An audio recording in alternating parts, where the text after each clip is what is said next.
Okay guys, അപ്പം 20th question നമ്മൾ പറഞ്ഞിട്ടുണ്ടായിരുന്നു ഓൾ ഓഫ് ദി എബവ് ആണ് ആൻസർ. ഈ 21st question which of the following is N incorrect statement. അപ്പോൾ തെറ്റായിട്ടുള്ളത് choose ചെയ്യണം. അപ്പോൾ ജസ്റ്റ് എൻ്റെ കണ്ണിൽ വന്നൊരു ഓപ്ഷൻ സി ആയതുകൊണ്ട് ഞാൻ നോക്കുകയാണ്. As the income of the consumer increases the demand for the commodity increases always and vice versa. ഈ ഓൾവേസ് ആണ് എപ്പോഴും പ്രശ്നക്കാരൻ അല്ലേ. അപ്പം ഇൻകം കൂടിക്കഴിഞ്ഞാൽ ഡിമാൻഡ് കൂടും, ഒബ്വിയസ് ആണ്. പക്ഷെ ഓൾവേസ് അങ്ങനെയാണോ? ഇൻകം കൂടിയാൽ നമ്മൾ ഉപേക്ഷിക്കുന്ന ഒരു ഗുഡില്ലേ, ഇൻഫീരിയർ ഗുഡ്. അപ്പോൾ ഓൾവേസ് എന്ന് പറഞ്ഞത് തെറ്റാണ്. അപ്പോൾ അത് തന്നെയാണ് ഇൻകറക്റ്റ് സ്റ്റേറ്റ്മെൻറ്റ്. അടുത്തൊരു numerical question. Suppose the price of movies in at a theatre rises from 120 rupees to 200 rupees. അപ്പോൾ പ്രൈസാണ് ഫസ്റ്റ് തന്നിട്ടുള്ളത്. ഓൾഡും ന്യൂവും തന്നിട്ടുണ്ട്. പിന്നെ അതിലടുത്ത് പിന്നെ വേറെ ഒന്നും നോക്കരുത്. പിന്നെ നോക്കേണ്ടത് ക്വാണ്ടിറ്റി 300 to 200. പിന്നെ അവസാനത്തെ ഇതിൽ ഏത് മെഷറാണ് ഉപയോഗിക്കേണ്ടതെന്ന് പറഞ്ഞിട്ടുണ്ടായിരിക്കും. ദാറ്റ് ഈസ് ആർക്ക് ഇലാസ്റ്റിസിറ്റി ആണ് ഉപയോഗിക്കേണ്ടത്. അപ്പം change in the quantity by change in the price into averages ആണ്. അപ്പം പ്രൈസുകൾ രണ്ടും തമ്മിൽ ആഡ് ചെയ്തിട്ട് ഡിവൈഡഡ് ബൈ ക്വാണ്ടിറ്റീസ് തമ്മിൽ ആഡ് ചെയ്യാം. അപ്പം അങ്ങനെ ചെയ്യുമ്പോൾ ആൻസർ നമുക്ക് കിട്ടുക. ഞാൻ ഇവിടെ ഒന്ന് എഴുതിയിട്ടുണ്ട്. അപ്പം ലാസ്റ്റിൽ 4/5 ആണ് കിട്ടുക. അപ്പോൾ അത് ചെയ്യുമ്പോൾ 0.8 ആണ് ആൻസർ കിട്ടുക. ഓക്കെ, 0.8 ആണ് ആൻസർ. അപ്പോൾ ഓപ്ഷൻ ബി.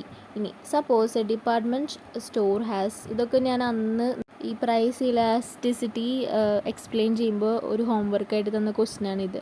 അപ്പം 300 to 200 ആയി. ഓൾഡും ന്യൂവും പ്രൈസ് കിട്ടി. പിന്നെ ക്വാണ്ടിറ്റിയുമൊക്കെ നോക്കുക, 3000ഉം 5000ഉം അത്രേ ഉള്ളൂ. അപ്പം യൂസ് ആർക്ക് ഇലാസ്റ്റിസിറ്റി. അപ്പം ചെയ്തോളൂ. ആവറേജസ് ആഡ് ചെയ്യുക, സബ്ട്രാക്ട് ചെയ്യുക, അങ്ങനെയൊക്കെ ചെയ്തിട്ട് ചെയ്യുമ്പോൾ നമുക്ക് ആൻസർ കിട്ടും.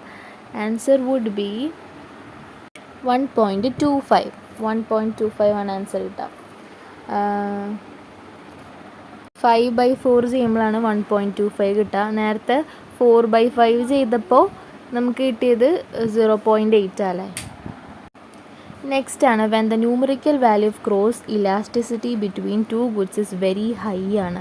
ഇറ്റ് മീൻസ് വെരി ഹൈ ആണെങ്കിൽ നല്ല സബ്സ്റ്റിറ്റ്യൂട്ടബിലിറ്റി ഉണ്ടായിരിക്കും. There is a high degree of substitutability between two goods എന്ന് പറഞ്ഞാൽ ഭയങ്കര റെസ്പോൺസ് ആയിരിക്കും.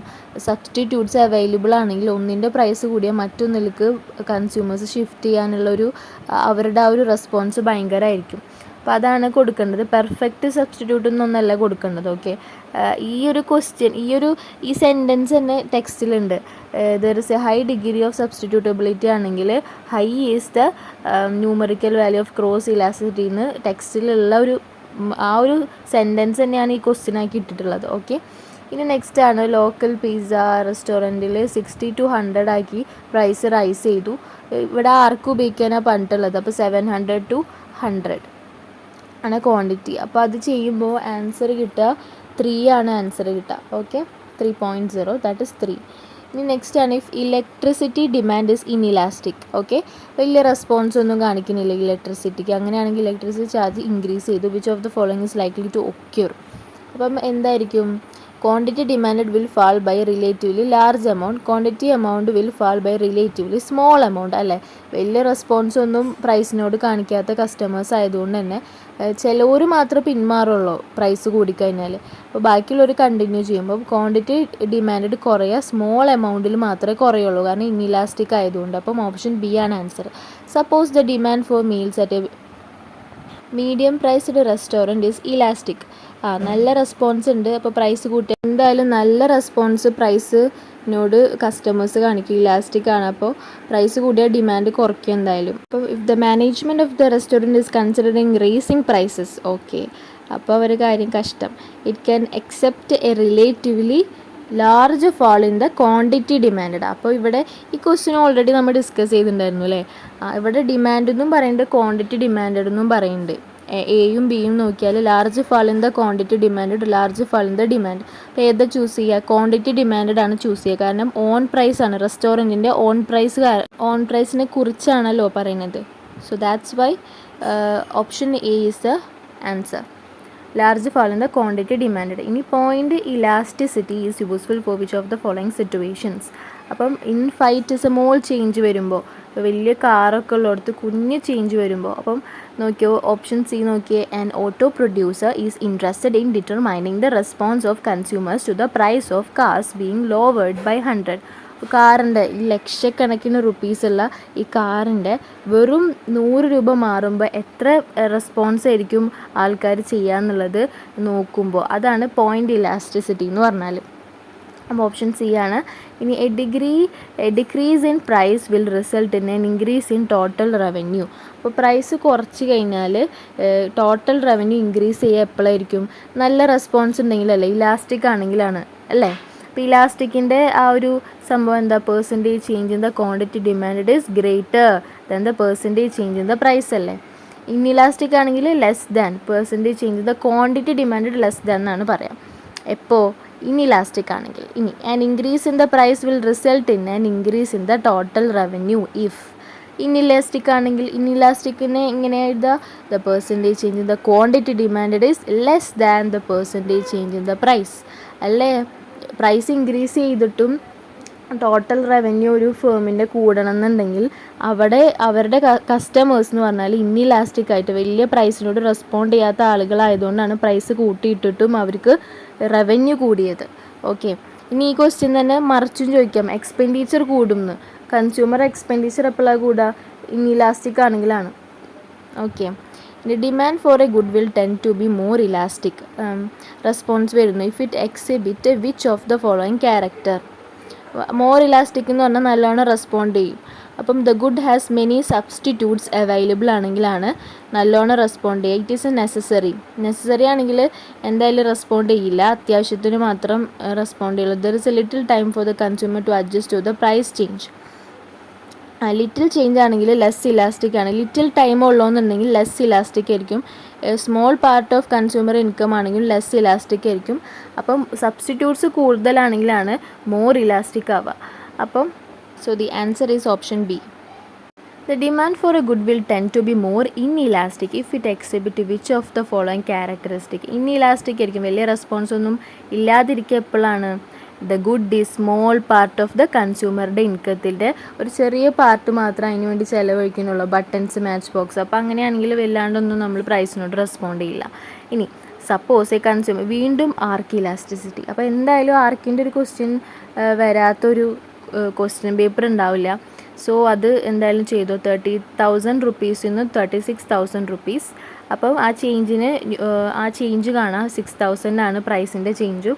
ക്വാണ്ടിറ്റീൻ്റെ ചേഞ്ച് എന്ന് പറഞ്ഞാൽ 25 to 30. അപ്പോൾ 5 ആണ് ക്വാണ്ടിറ്റീൻ്റെ change.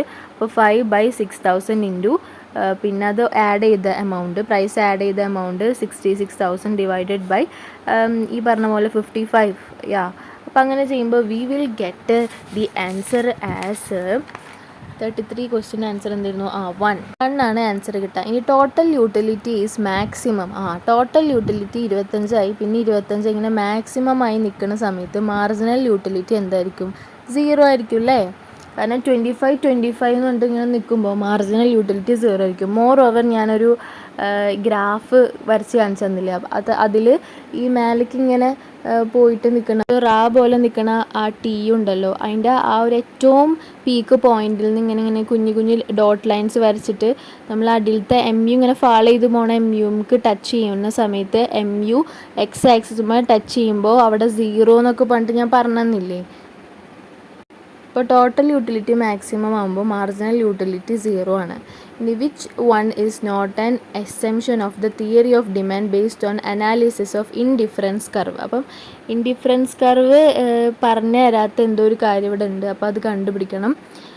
Diminishing marginal rate of substitution അതുണ്ട്, അതുകൊണ്ടല്ലേ കോൺവെക്സ് ഷേപ്പ് കിട്ടിയത്. അപ്പോൾ നോട്ട് ആൻ എസംഷൻ ആണ് കണ്ടുപിടിക്കുന്നത്, അപ്പോൾ അത് ബബിൾ ചെയ്ത് വെക്കാം. അപ്പം സങ്കല്പത്തുമലാവുമല്ലോ ഇങ്ങനത്തെ ഒരു ഇൻഡിഫറൻസ് കർവൊക്കെ ഉണ്ടാവുക, കുറച്ച് കണ്ടീഷൻസ്. ആ കണ്ടീഷൻസ് അല്ലാത്തൊരു കണ്ടീഷൻ ഇവിടെ ഉണ്ട്. നോട്ട് ആൻ എസംഷൻ എന്നാണ് പറയുന്നത് ഓഫ് ഇൻഡിഫറൻസ് കർവ്. അപ്പോൾ നോക്കിയാലോ, consumer would always prefer more of a particular good to less of it, other things remaining the same. അത് ഓക്കെയാണ്, മോർ ഗുഡാണ് പ്രിഫർ ചെയ്യുക.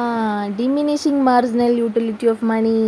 അപ്പോൾ നമ്മൾ why this indifference curve analysis is superior to utility analysis എന്ന് പറഞ്ഞപ്പോൾ ഒരു പോയിന്റ് പറഞ്ഞിരുന്നു. It does not assume constancy of MU of money എന്ന് പറഞ്ഞിരുന്നു. കോൺസ്റ്റൻ്റ് ആയിട്ട് നിർത്താനായിരുന്നു നമ്മുടെ യൂട്ടിലിറ്റി അനാലിസിസിൽ ആൽഫ്രഡ് മാർഷൽ മുൻകൂർ ജാമ്യം പറഞ്ഞത്. അത് കോൺസ്റ്റൻ്റ് ആക്കി നിർത്തണം എന്ന്. പക്ഷേ ഈ മാർജിനൽ യൂട്ടിലിറ്റി ഓഫ് മണീനെ പറ്റി പോലും ഈ ഇൻഡിഫറൻസ് കർവ് പറയുന്നില്ല. അപ്പോൾ അതുകൊണ്ട് തന്നെ ഇൻഡിഫറൻസ് കർവിൽ പറയാത്തൊരു കാര്യം, എക്സംഷനായിട്ട് പറയാത്തൊരു കാര്യം എന്ന് പറഞ്ഞാൽ മാർജിനൽ യൂട്ടിലിറ്റി ഓഫ് മണിയാണ്, ഡിമിനിഷിംഗ് എന്നാണ് പറയുന്നത്. അത് പറഞ്ഞിട്ടില്ല, അപ്പോൾ ഇല്ലാത്ത എക്സംഷനാണ്. അപ്പോൾ അത് ടിക്ക് ചെയ്യാം. പക്ഷേ ഈ ഒരു എക്സംഷൻ എന്തിലുണ്ടെന്ന് അറിയോ? ഈ കാർഡിനൽ യൂട്ടിലിറ്റിയിലുണ്ട്. അപ്പം അതിൽ തന്നെ പറയുന്നുണ്ട് ഈ കാർഡിനൽ യൂട്ടിലിറ്റി അൺറിയലിസ്റ്റിക് ആയിട്ടുള്ള ഒരു എക്സംഷനിലാണ് ബിൽഡ് ചെയ്തത്. അത് ഈ പറഞ്ഞ constancy of marginal utility of money എന്നാണ് പറയുന്നത്.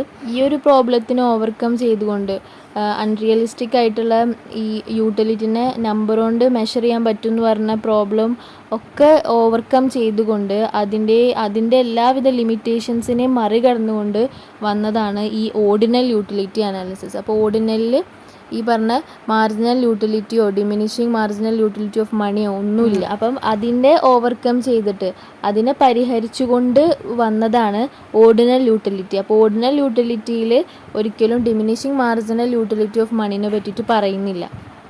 An indifference curve slope downwards towards the right since more of one commodity and less of another result in same level of satisfaction ആണ്. Okay, അതുകൊണ്ടാണ് indifference എന്നുള്ള പേര് തന്നെ വന്നത്. Downward curve ആവാൻ കാരണം എന്താ? സബ്സ്റ്റിറ്റ്യൂഷൻ അല്ലെങ്കിൽ ഇൻവേഴ്സ് റിലേഷൻ.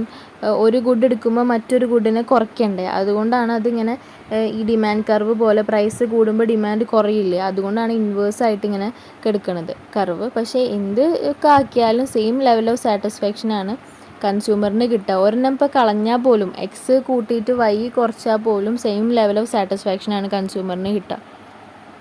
ഫോർ എക്സാമ്പിൾ ഇപ്പോൾ നമുക്ക് ആപ്പിളും അനാറും കിട്ടി. അപ്പം ആ സന്തോഷത്തിൽ നമ്മൾ നിൽക്കുന്ന സമയത്ത് അനാറൊരു 2 എണ്ണം കൂടുതൽ എടുത്തിട്ട് ആപ്പിൾ ഒരെണ്ണം കുറച്ചാലും നമ്മളെ സന്തോഷം സാറ്റിസ്ഫാക്ഷൻ ഒന്നും കുറയില്ല. കാരണം നമുക്കത് കയ്യിൽ കിട്ടിയല്ലോ എന്നുള്ള ഒരു എക്സൈറ്റ്മെൻ്റ് ആയിരിക്കും നമുക്ക് ഉണ്ടാവുക. Suppose that workers in a steel plant managed to force a significant increase in their wage package. How would the new wage contract be likely to affect the market supply of steel, other things remaining the same? അപ്പം ഇത് determinant ആണ്. Wage കൂടിക്കഴിഞ്ഞാൽ എന്താ സംഭവിക്കുക സപ്ലൈയിൽ? അപ്പോൾ wage rate എന്ന് പറഞ്ഞാൽ cost ആണല്ലേ. അപ്പോൾ കോസ്റ്റ് കൂടിക്കഴിഞ്ഞാൽ പ്രൊഡക്ഷൻ കുറയ്ക്കുകയാണ് ചെയ്യുക. കോസ്റ്റ് കൂടിയാൽ പ്രോഫിറ്റ് കുറയും. ഇൻസെൻറ്റീവ് കുറഞ്ഞാൽ അവർ പ്രൊഡ്യൂസ് ചെയ്യില്ല. അപ്പം കോസ്റ്റ് കൂടുന്നു കണ്ടാൽ അപ്പോൾ പ്രൊഡക്ഷൻ നിർത്തും. അപ്പം supply curve will shift to the left ആണ് സംഭവിക്കുക. ഡിറ്റർമിനൻ്റ് ആയതുകൊണ്ട് തന്നെ ഷിഫ്റ്റ് മസ്റ്റ്. പിന്നെ ഇത് നോക്കുമ്പോൾ വർക്കേഴ്സ് ഇൻ സ്റ്റീൽ പ്ലാന്റിലത്തെ വർക്കേഴ്സിൻ്റെ വേജ് കൂട്ടിയാൽ നമ്മളെ കോസ്റ്റ് കൂടിയ പ്രോഫിറ്റ് കുറഞ്ഞ ഒരു പരിപാടിക്കും സപ്ലയേഴ്സ് ഇല്ല. ഓക്കെ, ഇനി നെക്സ്റ്റ് ആണ് which of the following statements is incorrect. അപ്പം ഇൻകറക്റ്റ് ആയിട്ടുള്ളത് നോക്കാനാണ് പറഞ്ഞത്. The income elasticity for inferior good to a consumer is positive. ഞാൻ അപ്പം തന്നെ വിചാരിച്ചു ഇൻകം ഇലാസ്റ്റിസിറ്റിയിൽ തന്നെ ആയിരിക്കും എന്തെങ്കിലുമൊക്കെ ഇവർ പറഞ്ഞിട്ടുണ്ടാവാമെന്ന്. അപ്പോൾ അതുതന്നെയാണ് ഇൻകറക്റ്റ്. പോസിറ്റീവ് അല്ല, നെഗറ്റീവാണ് income elasticity for inferior goods. ഇനി the successive units of stamps collected by a little boy gave him greater satisfaction. This is a clear case of. അപ്പം വീണ്ടും കിട്ടും തോറും മാർഷൽ പറഞ്ഞു മടുപ്പ് വരും, മാർജിനൽ യൂട്ടിലിറ്റി ഡിമിനിഷിങ് ആണ്, മടുപ്പ് വരും വീണ്ടും കഴിക്കും തോറും പറഞ്ഞു. പക്ഷേ ഇത് അതിന് ഓപ്പോസിറ്റ് ആയിട്ടല്ലേ പറയുന്നത്. വീണ്ടും ആ കുട്ടിക്ക് സ്റ്റാമ്പ് കിട്ടും തോറും യൂട്ടിലിറ്റി സന്തോഷം കൂടിയാണ് വരിക. അപ്പം ഇതെന്താണ്? Exception to the law of diminishing utility ആണ്. ഓക്കെ, ഇനി what will happen in the rice market if buyers are expecting higher rice prices in the near future. അപ്പം ബയേഴ്സിൻ്റെ കാര്യമാണ് ഇവിടെ പറഞ്ഞത്. അപ്പം നിയർ ഫ്യൂച്ചറിൽ പ്രൈസ് റൈസ് ചെയ്യുന്ന കണ്ടാൽ ഇപ്പോഴത്തെ കറണ്ട് ഡിമാൻഡ് കൂടും. അപ്പോൾ ഇത് ഡിറ്റർമിനൻ്റ് ആയതുകൊണ്ട് തന്നെ ഷിഫ്റ്റാണ് സംഭവിക്കുക. So shift to the right ആണ്. ഇപ്പോഴത്തെ ഡിമാൻഡ് കൂടും. The demand for the rice will increase and the demand curve will shift to the right. അപ്പോൾ അടുത്ത 20 ക്വസ്റ്റ്യൻസ് അടുത്ത പാർട്ടാക്കിയിട്ട് ഇടാം കേട്ടോ. അപ്പം if you find this video useful please to subscribe and like as well as share to the needy aspirants.